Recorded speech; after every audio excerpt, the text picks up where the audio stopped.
talk about masks and options and things like that, but you're talking about the board. It's probably a good segue to talk about this Midfish board that you've designed. Design reminds me of the very old, surfboards, but even some of the 80s wave windsurf boards that were around at the time. So yeah, talk us through that design and why is it that kind of V on the back? What was the thinking, etc.? Yeah. So talking about the full concept of that board. So yes, it's a mid-length. I think the mid-length goes super well with the assist. So it's helped clearly to take off, keep it like the board narrow. So if you want to carve, that's definitely like also like much better when you are on 18 instead of on 20. It's definitely like a big difference and keep the board thin. So it's a mid-length prone, I will say, not a mid-length. It's clearly like a mid-length prone, so pretty thin. Also under the foot, which feels really good when you are riding. It was like two directions for that Fishtail. I mean, at least the wide tail. I really wanted to keep the board wide, like on the back foot, to be like for the guys who want to have like change the position, like I would say, like should the name, but like to have like be able to have like space on the back foot, which I think this was really important for us for this board to be able to go in a wave and have that possibility and not a thin tail where you are like kind of stuck with your back foot. So this one you can clearly move it. So this was kind of important one. Second one is the box is pretty front forward on the board, which is really good when you want to take off because you have like some volume on the tail, volume on the nose. So you are really well balanced. So it's good for the running time of the battery because you are not pushing too much. And second, it's like much easier when you are not like a pro and you are like want to get into it. It's really good to have balance between front and back foot without sinking the tail or like sinking the nose. So this we really feel it was really important. And as soon as you take off, basically you have like almost nothing on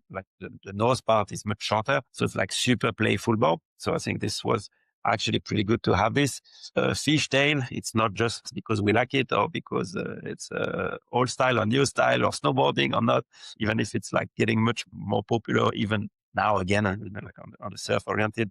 Actually not for that, but it was to have also like the option to have the cable coming from our harness to have like a guide in the board directly. So, and to be like not too long cable. So basically we have like a little bit longer leash with it, so which is really comfortable to have.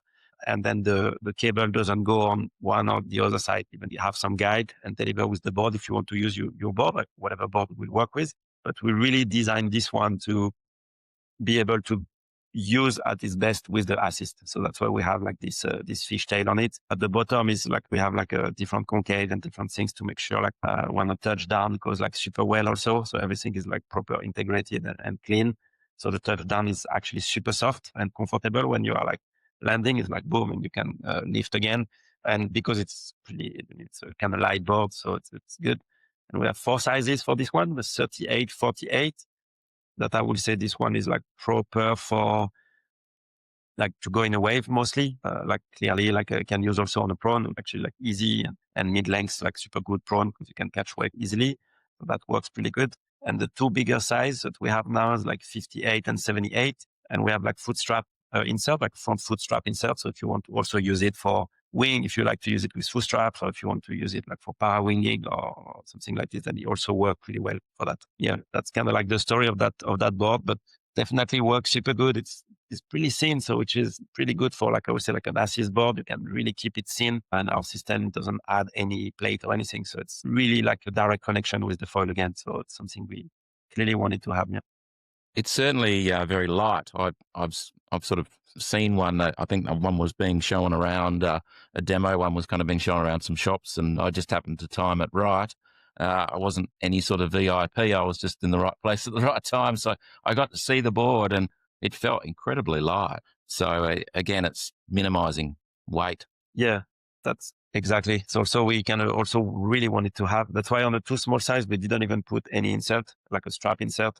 Really wanted to keep it as light as possible with the best construction on it to be like really like a premium but light performance to use with the assist. We designed it to be light, so we really wanted. I mean, the weight on the product on every water sport, maybe the toe board for a huge weight, but the rest of it, you definitely want to have something as light as possible. So I think it's definitely the direction we wanted to go with the complete line.